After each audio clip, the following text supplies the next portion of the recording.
My name is Chris Tisi, and I'm with Levin Papantonio Rafferty in Pensacola, Florida. And welcome back, Chris. Thank you. I think we've talked a little bit about the talc situation. Just recap for us, but then I really do want to talk about the dynamic of what I guess what they call the Texas two-step. but tell us about the talc settlement. Well, there is no talc settlement. There is at some point there was a proposal by J&J in bankruptcy, Johnson & Johnson, that there be a talc settlement. It was, in our view and the view of people who really have worked on these cases for many years, inadequate to compensate the people who really were injured with using Johnson's baby powder. Will you just give us a recap of the case? Of the case from what happened? I mean, for 50 years or more, Johnson & Johnson was aware that there were serious safety concerns with talc, which after all is mined from the earth and gets brought up with the product. Anything that's in the ground. We found asbestos, we found nickel and chromium and all kinds of things that are carcinogens. And for years, it ignored warnings that there was a serious risk. Went after scientists that were publishing papers, and this went on for half a century. Wow. And they had plenty of opportunities to take it off the market. And the really important thing is, this is a cosmetic. This is a product that people don't really need. And there's a safer alternative. Right now, if you go to the supermarket, you're going to get baby powder with cornstarch and not notice the difference. So what was the value of them to talc for so many years? Well, what was important and what distinguished Johnson & Johnson from every other pharmaceutical company was its iconic products, whether it be Tylenol, whether it be Johnson's baby powder. And those are the things that they used to create goodwill in the minds of the American people. When I know when I was born, when my kids were born, they received a baby blanket and a bottle of Johnson's baby powder when they left the hospital. So it was really something that a brand that allowed the company to distinguish itself in the marketplace, and it was built on trust, and they broke that trust. All right. And so where and are there going to be payouts now? Like what? So what happened was almost 2 years ago, actually 2 years ago, right about now, Johnson & Johnson, faced with people who were making claims for ovarian cancer and mesothelioma, decided that it was going to do what we've called the Texas two-step. They basically took the company that made the Johnson's baby powder, took the profitable part and made it a separate company, took the part with baby powder and sent it into bankruptcy. And that company was called LTL. This way the public wouldn't really know it was Johnson & Johnson. And they, for 2 years, we have been stuck in bankruptcy while they tried to cram down a settlement against people, hoping that people would just get tired and want to move on. And I just want to take a second to talk about the two-step, if you don't mind. Yeah, no, that actually is sort of why I wanted to, get to this. So this happens a lot, right? I mean, like Alex Jones is trying to do this. I think, sort of like more famously, maybe, right. Or, people are aware of it. But this happens a lot. I feel like it happened also with the C8 DuPont case on some level. It happened with 3M. Tried to do it with the earplug litigation. They tried to do it there. Other companies are trying to do it. And what really distinguishes... Is this a new phenomenon? It is totally a new phenomenon. And what really distinguishes this from other cases is, kind of something basic that gets lost in all this. Johnson & Johnson is not, nor has it ever been, a bankrupt company. And so the tools of bankruptcy are there to allow people, companies, individuals, who start a business, who get into financial trouble. It gives them relief, and it gives people a new start in their lives. I mean, if you think of somebody who owns a family farm, they declare bankruptcy, they're able to wipe their debts away and start again. And our system, really, that bankruptcy system, it's actually in the Constitution. Yeah. And what companies like Johnson & Johnson did was take it to a new level. And it's an incredibly powerful tool, because once they file for bankruptcy, all litigation stops. And in a case like this, So in other words, you don't even need the judge to sign off No. on a protection of creditors. There's an automatic, I'm in like a safe harbor as soon as I declare, regardless of what the outcome is going to be. it's called an automatic stay. And then then what they do is they take the bankrupt company and then they expand it to include Johnson & Johnson, who never declared bankruptcy, because if Johnson & Johnson had declared bankruptcy, it would subject its company, its assets, to the oversight by a judge. By doing it this way, they continue to pay out billions of dollars in stock dividends, and then kept these poor women who have ovarian cancer stuck in bankruptcy. It's really Well, I don't understand. criminal. How do you declare bankruptcy but not actually have the proceedings go forward?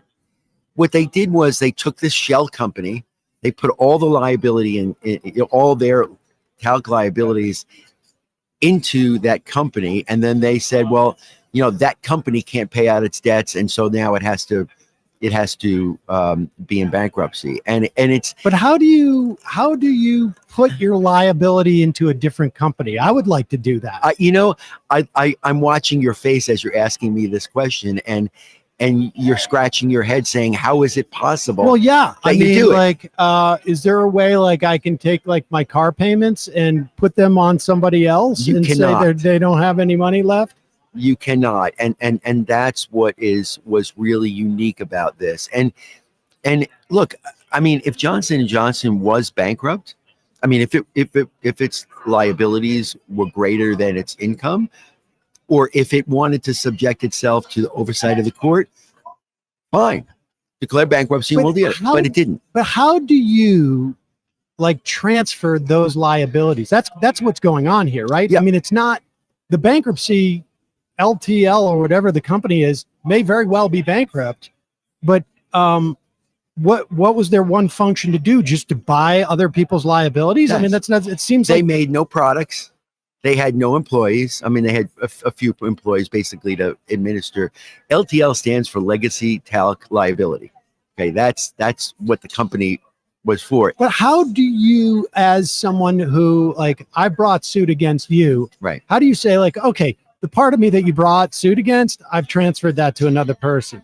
Like, how do you do that as an entity, as a corporate entity? Well, the corporate statutes of different states allow companies to, and we see it all the time. They divide, they merge, they separate, they develop new configurations, and under the Texas statute, they were allowed to divide the profitable part of the company, allow that company to move forward, and then keep and give the bad parts of the company, the ones that to- just had liability. that just had liabilities. And it was only, I mean, it wasn't all creditors, right? It wasn't the people who, built the buildings and swept the floors. It was only women with ovarian cancer and as well people with mesothelioma. They were the only people that were subject to this. And it was, I mean, look, they just held hearings in Congress on this, and on a bipartisan basis, they were outraged. I mean, Congress was outraged. This is not what they envisioned the bankruptcy code to do, to shield profitable companies. It's an incredibly powerful tool that was, in my view and the view of many people, not only was misused in this case, but creates a threat to our system of taking a case bringing it to a jury of your peers and allowing them to decide whether or not you should be compensated, and if so, how much. And what it does is, a lot of people say, well, a lot, including the bankruptcy judge, said, well, why don't we make an administrative process and take that right away from people? They can get paid on a grid, and it's more efficient. But our system depends upon our ability to go to court, Right. And address grievances. So it was clever, but it was wrong. And so how do you deal with that? I mean, like, what do you do in that situation? Well, okay, I've kind of left out something that is really important. Both the Third Circuit Court of Appeals dismissed the bankruptcy in April of this year. Johnson & Johnson immediately refiled it. So Third Circuit, and that's the Texas and the... No, that's in Philadelphia. They filed. They ultimately, the case was actually transferred to New Jersey, where Johnson & Johnson is. Oh, I see. Okay, and so the Fifth Circuit is in Texas, and but okay. So the Third Circuit said, no, we reject your bankruptcy. Right. From talc liability, LTL. To fake company, we reject your bankruptcy, and so they're still on the hook. They have no protection from them, and they can't go into bankruptcy. So but they did. That's the thing that's so crazy, Sam, is they, within an hour of the dismissal of the bankruptcy, after the Third Circuit said they're not in financial distress, they don't get to use the bankruptcy code, they refiled bankruptcy a second time, and they tried to argue that a lot of claimants or potential claimants supported them in doing it, and therefore they get a second bite at the apple. In August of this year, following the precedent of the appeals court, the bankruptcy court dismissed it again. So we are now asking us where we are now. We're getting ready for trials. We are looking forward to trying cases, and we're back to where we should have been 2 years ago. Okay, and so you're trying cases, and who's the defendant now? Is it still Johnson & Johnson, or do you bring in LTL? Good question. LTL is now the company that owns the liability. We're bringing in Johnson & Johnson, and we're bringing in the old company, which is called Kenview. And we're bringing them all into court. And one of the things we expect the jury to know and understand how they've tried to avoid responsibility for what they've done to these women over half a decade, half a century. And so there are cases that have already been won, or there are cases that have been won, cases that have been lost, and they're waiting for payout from LTL, or no? There have been cases that have been paid. There was a very well publicized verdict of several $billion out of Missouri. There were multiple verdicts for both mesothelioma and ovarian cancer victims, and there have been losses as well. But that's our system, right? I mean, right. No, and so let me ask you this. So these cases are individual, or how are they massed? They're individuals. They're individuals. And we're trying to get, we have cases we're trying to get set in the federal courts and the state courts around the country. And it's our desire to show Johnson & Johnson that we're serious, that they've been delaying this process for a long time, and we're not giving up. So the idea is Johnson & Johnson realizes that there are thousands. Right now there are 50,000 claims. Okay, so there are potentially 50,000 trials out there to be had. Some of which maybe they'll win, some of which maybe they'll lose. And ultimately what you guys are looking for, if you're representing, you're obviously not representing all 50,000, right? But is an opportunity for them to just say, we're going to give a blanket settlement that on average will cover, or will create a an account in which people could apply to in some fashion. Or in the end, look, in the end of the day, I mean, this is about human beings. This is about people, their families. And if they were to offer money that I felt I could recommend that would fairly compensate them, I would do that.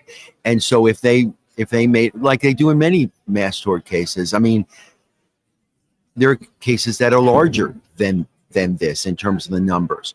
And if the company were to make a, there are plenty of vehicles they have to resolve these cases. Right. They just chose the one where they had all the power, and the women and victims did not have the power. And that's the travesty. That's what makes this case different from all the cases that you've heard going forward.